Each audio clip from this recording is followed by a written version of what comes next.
Assalamualaikum dan selamat pagi. Saya Muhammad Dihya Sahlan akan membawakan perkembangan dalam berita Pagi Sabah edisi Jumaat 12 Mac 2021.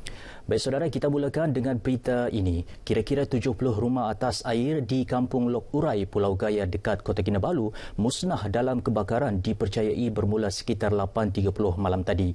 Pasukan Jabatan Bomba dan Penyelamat Sabah menghantar pasukan dari Tanah Besar dengan menggunakan bot untuk menjalankan tugas memadam kebakaran dan menyelamatkan mangsa.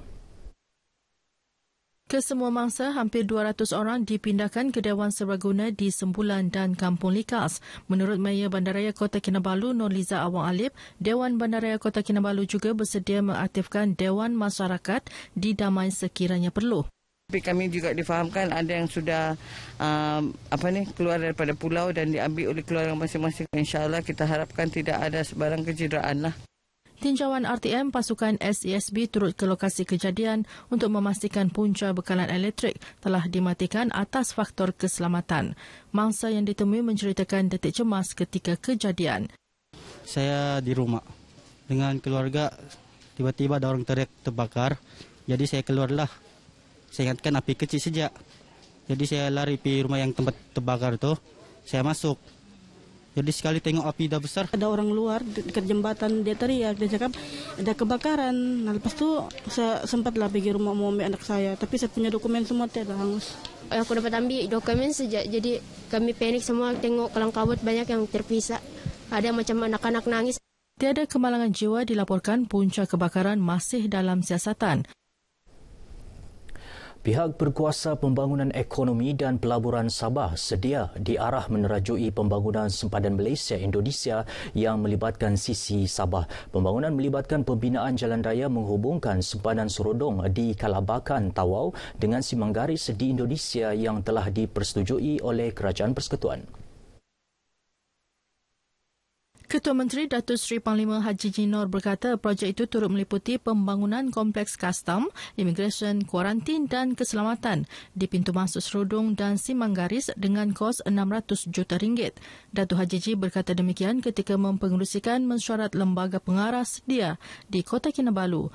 Menurut Datuk Haji Ji, keputusan Indonesia memindahkan ibu negerinya dari Jakarta ke Kalimantan perlu dimanfaatkan sepenuhnya dengan mewujudkan pembangunan yang sesuai. Beliau juga mahu sedia terus memainkan peranan aktif dalam merancang dan melaksanakan projek berimpak tinggi bagi menarik lebih ramai pelabur ke Sabah. Perintah Kawalan Pergerakan diperketatkan PKPD di Kampung Sinsigon dan Kampung Lotong Nabawan yang dijadual tamat hari ini dilanjutkan hingga 26 Mac. Ia susulan masih terdapat kes positif baru dalam kalangan penduduk. Menerusi kenyataan Menteri Kerajaan Tempatan dan Perumahan Datuk Seri Panglima Masidi Manjun, keputusan itu dicapai selepas penilaian risiko dibuat pelbagai agensi dalam Jawatankuasa Teknikal Perintah Kawalan Pergerakan PKP. Kementerian Kesihatan Malaysia KKM telah melaksana 674 ujian saringan dengan 81 kes positif COVID-19 direkodkan. KKM mengesahkan terdapat 322 baki sampel saringan sedang menunggu keputusan dan masih terdapat kes positif baru dilaporkan.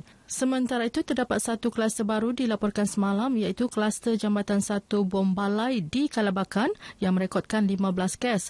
Kes indeks merupakan wanita berusia 59 tahun yang tinggal di Kampung Jambatan 1 Bombalai dalam mukim Rotai di daerah Kalabakan.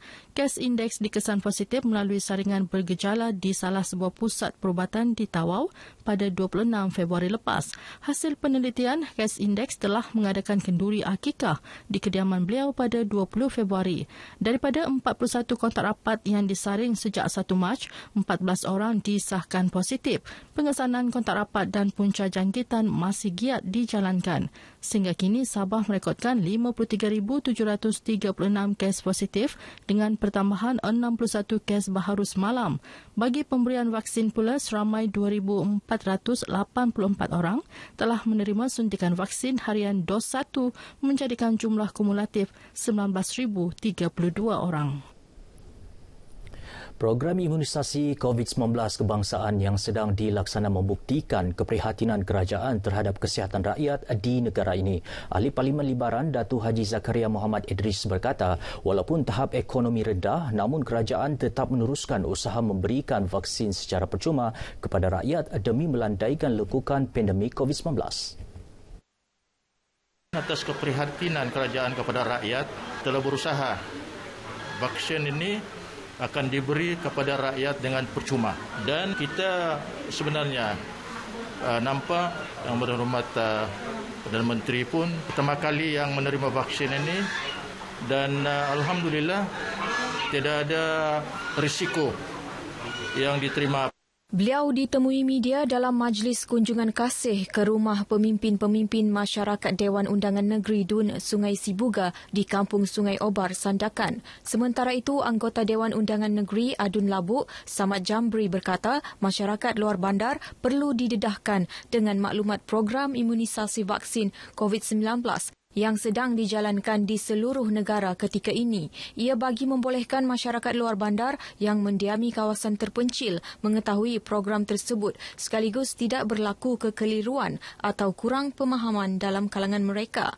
Pastinya akan memberikan penerangan yang lebih jelas kepada masyarakat luar bandar agar tidak ada kekeliruan yang berlaku kepada pemahaman ataupun penerimaan bagi masyarakat luar bandar yang tidak begitu terdedah dengan maklumat berkenaan program vaksinasi ini. Dalam pada itu, katanya status halal vaksin tersebut juga sudah diperakukan oleh Jabatan Kemajuan Islam Malaysia JAKIM. Justru masyarakat dinasihatkan agar tidak menolak pemberian vaksin berkenaan. Sebaliknya, bersedia menerima suntikan vaksin demi manfaat kesihatan. Usaha mewartakan Taman Kinabalu sebagai Kinabalu Global Geopark Pertubuhan Pendidikan Sains dan Kebudayaan Bangsa-Bangsa Bersatu UNESCO giat dilaksana Taman-Taman Sabah TTS. Ketika ini TTS giat melaksana persiapan bagi memenuhi kriteria penilaian yang ditetapkan pihak UNESCO sebelum sesi penilaian dibuat apabila kebenaran rentas antara negara dibenarkan.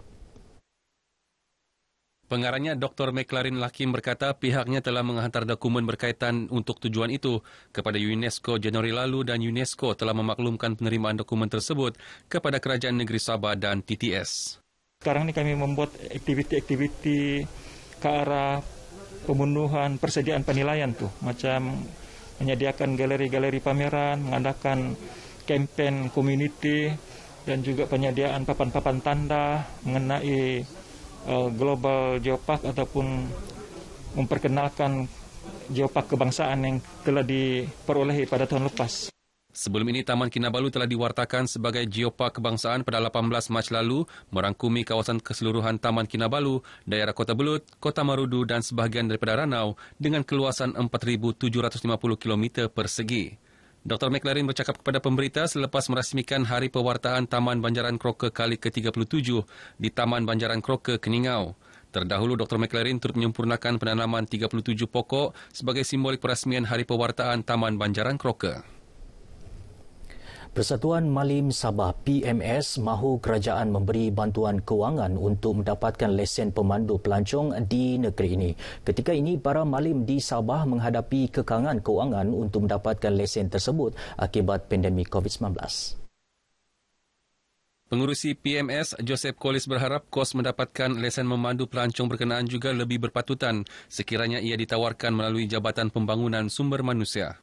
Yang paling penting sekali di situ adalah kami punya dari segi alat tujuh ataupun pendidikan malim ini supaya pada satu masa nanti pelancong-pelancong yang akan datang di Sabah mereka melihat para malim ini bukan lagi seperti yang mereka melihat dulu, yang tidak ada langsung pendidikan dari khusus untuk seperti ini terus guide macam itulah. Beliau berkata demikian kepada RTM selepas mengadakan pertemuan dengan Menteri Pelancongan, Kebudayaan dan Alam Sekitar, Datuk Jafri Arifin di pejabatnya di Kota Kinabalu.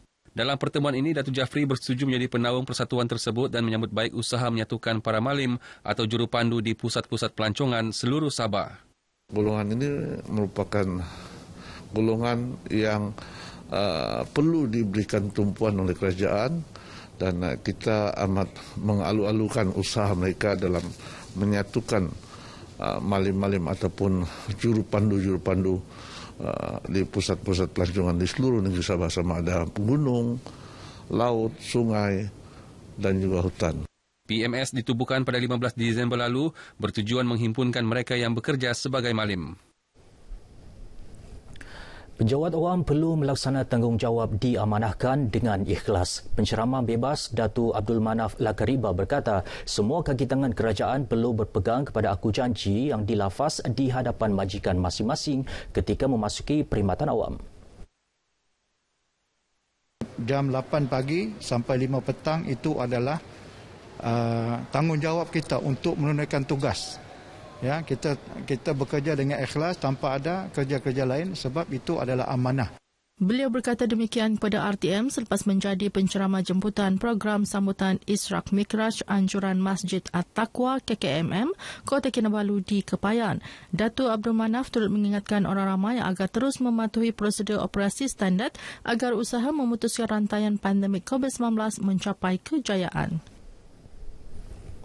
Program Ziarah Kasih Yadim Peduli akan dilaksana di 20 kawasan sebelum akhir tahun ini. Pengarah Yadim Sabah Haji Samin Ongki berkata ia merupakan usaha berterusan pihaknya menyantuni masyarakat luar bandar. Sasaran tempat Yadim Peduli ini sebenarnya kita mahu menyampaikan lebih kurang 20,000 bakul makanan kepada seluruh Sabah. Dan kita ada lebih kurang 20 tempat lagi yang sepatutnya kita mesti kunjungi sebelum akhir tahun 2021. Haji Samin ditemui ketika penyampaian 130 bakul makanan program Ziarah Kasih kepada penduduk di Kampung Pulau Terusan Sugut, Beluran, hasil kerjasama dengan RTM, Pejabat Parlimen Beluran dan Pejabat Dun Labuk. Hadir sama Pembantu Menteri Pembangunan Luar Bandar yang juga Adun Labuk, Samad Jamri dan Mufti Negeri Sabah, Datuk Bongsu Aziz Jaafar.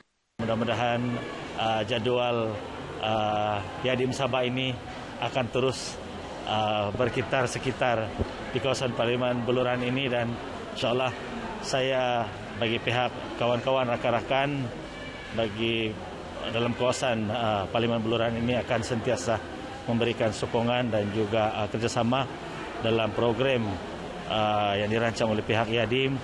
Turut disampaikan bantuan beg sekolah dan bungkusan makanan kepada murid tahun 1 prasekolah Sekolah Kebangsaan SK Terusan Sugut dan Tabika Kemas Pulau Terusan.